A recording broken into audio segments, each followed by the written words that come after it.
Hong Kong tourist visa. যারা Hong Kong tourist ভিসায় যেতে চান বাংলাদেশ থেকে, বিশেষ করে তাদের জন্য অনেক পেপারের প্রয়োজন হতে পারে। বিশেষ করে আমি যদি বলি পেপারগুলোর লিস্ট, প্রথমে আপনাকে পাসপোর্ট, ছবি, return ticket, flight booking, bank statement, এগুলো বেসিক। এরপরে আপনাকে আর কী দিতে হবে? বাংলাদেশ থেকে দিতে গেলে আপনাকে বিশেষ করে দিতে হবে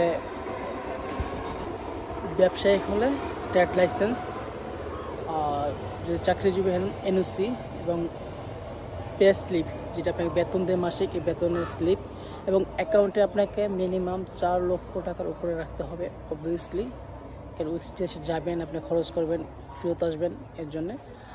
আর বিশেষ করে আপনাকে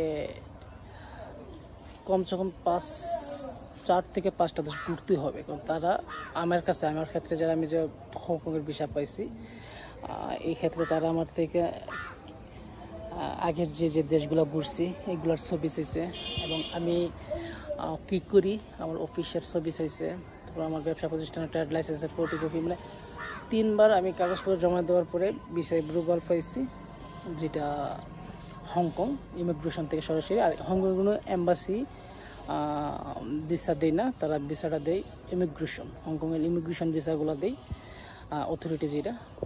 তো হংকংয়ের ভিসার ক্ষেত্রে আপনাকে অবশ্যই অনেক এভিডেন্স জোগাড় করতে হবে, এবং আপনি ঘরে বসে করতে পারবেন। এবং হংকংয়ের ভিসা আগে কোনো পয়সা দিতে হয় না, অর্থাৎ আগে কোনো পে করতে হয় না, 1 পয়সাও। আপনি আগে আবেদন করবেন, তারা ভিসা অ্যাপ্রুভ করবে, তখন আপনাকে 8 দিনের ভিসা, বিশেষ করে আমাকে 8 দিনের ভিসা দিচ্ছে। এবং ট্রাভেল আইটিনারি থেকে শুরু করে কভার লেটার সব কিছু দিতে হবে। দেওয়ার পরে আপনাকে তারা ভিসা অ্যাপ্রুভ করলে তখন আপনি পেমেন্ট করবেন 230 হংকং ডলার। দেওয়ার পরে আপনাকে ভিসা প্রিন্ট কপি দিয়ে দেবে 3 মাস, অর্থাৎ ভিসা অ্যাপ্রুভ হলে 3 মাসের মেয়াদ পাবেন পেমেন্ট করার জন্য। এবং ভিসা অ্যাপ্রুভ হওয়ার পরে আপনি পেমেন্ট করার পরে আরও 3 মাস সময় পাবেন, অর্থাৎ আমি প্রায় 6 মাসের সময় নিয়েছি।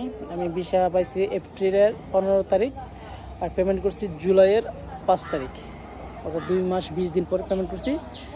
আমি এখনও ট্রাভেল করতে যাই নাই, ট্রাভেল করার জন্য আগামী মাসে বা নেক্সট মান্থ, অর্থাৎ আমি আগস্ট অথবা জুলাইয়ে রওনা দেব।